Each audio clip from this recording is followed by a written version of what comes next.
Ça nous a pris 1 an pour mettre la main sur ce fameux rapport sur la gestion alimentaire dans les CHSLD au Québec.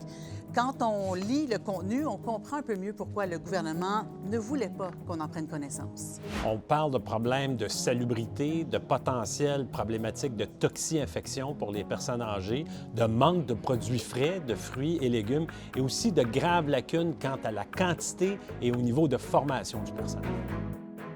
Ça date de 2022, ce rapport-là, il s'adresse vraiment à un constat préoccupant de la situation de l'alimentation dans les CHSLD. David, toi, tu l'as épluché, le rapport. Qu'est-ce qui ressort? Ce qui frappe le plus, ce sont les problèmes de salubrité. C'est clair aussi que, puisque ça peut remettre en cause la santé des aînés, ça frappe l'imaginaire, ça nous inquiète aussi. OK, je vous mets en contexte. Ça fait des années que l'épicerie s'intéresse à la qualité des repas servis en CHSLD. Et l'an passé, on a présenté un reportage démontrant qu'en 20 ans, il y avait eu très peu d'améliorations. C'est là qu'on a appris que l'Institut de tourisme et d'hôtellerie du Québec, l'ITHQ, avait eu un mandat du gouvernement pour faire un audit dans presque une 60aine de CHSLD.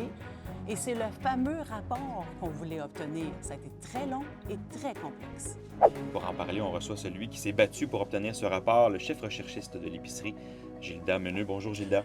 Bonjour, Alec. J'ai fait la demande le 28 août 2024, donc ça fait plus d'1 an, 1 an et 6 jours pour l'avoir reçu début septembre.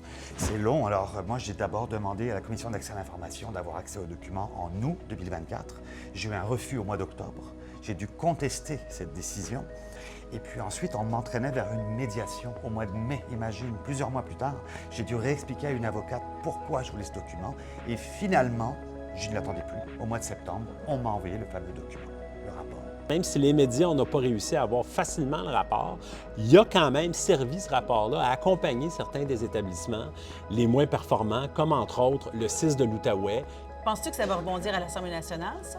Il y a de bonnes chances, parce que la nourriture en CHSLD, c'est toujours assez délicat.